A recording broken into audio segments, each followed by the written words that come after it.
जय श्री केदार दोस्तों, आज है 12 अक्टूबर और केदारनाथ धाम में दोस्तों सुबह सुबह फॉग लगा हुआ है और रोजाना दोस्तों सुबह सुबह केदारनाथ धाम में ऐसे ही बादल आपको मंडराते हुए मंदिर के आसपास दिखाई देंगे। दोस्तों आज से केदारनाथ धाम की यात्रा के 43 डेज और बचे हैं दोस्तों, और इन 33 दिनों में यात्रा किस प्रकार से चलने वाली है, किस प्रकार यात्रा रहेगी, किस प्रकार यात्रियों की संख्या रहेगी, उसकी जानकारी मैं आपको लगातार देता रहूंगा। फिलहाल दोस्तों केदारनाथ धाम में जो यात्रियों की संख्या है करीब 13,000 के आसपास है।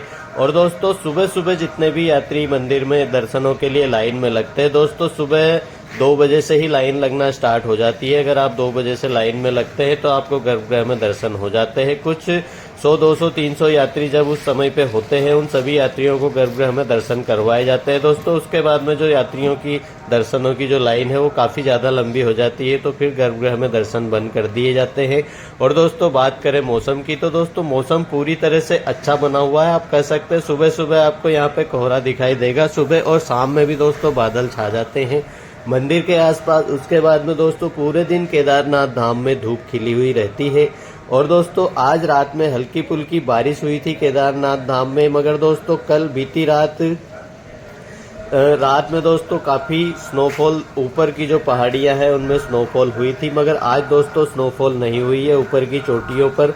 मगर जो दोस्तों पीछे जो हिमालयास वाली पहाड़ी है उस पहाड़ी पर लगातार ही कई दिनों से दोस्तों स्नोफॉल देखने को मिल रही है। तो अगर आप केदारनाथ धाम में आ रहे हैं तो आप इस चीज का ध्यान रखिए दोस्तों कि कुछ ही दिनों में आप यह समझ लीजिए दोस्तों स्नोफॉल तो स्टार्ट हो ही गई है। आप कभी भी केदारनाथ धाम में आएंगे तो आपको थोड़ी बहुत स्नोफॉल जरूर देखने को मिलेगी। और अगर आप 10 से 12 दिनों के बाद में आते हैं तो आपको पूरी केदार घाटी बर्फ की सफेद चादर में लिपटी हुई नजर आएगी।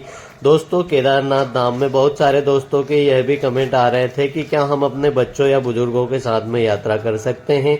तो दोस्तों मैं आपसे एक ही बात कहना चाहूंगा, अगर आप अपने बच्चों या बुजुर्गों के साथ में यात्रा करना चाहते हैं तो आपके पास 8 से 10 दिन है।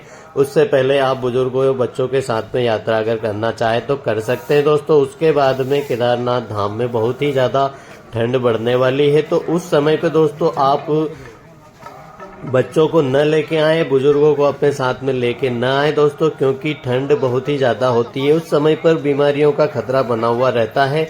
तो आप अगर केदारनाथ धाम में यात्रा करते हैं, आप अगर पूरी तरह से फिट है, यंग है, जवान है, तो आप कभी भी केदारनाथ धाम में आ सकते हैं।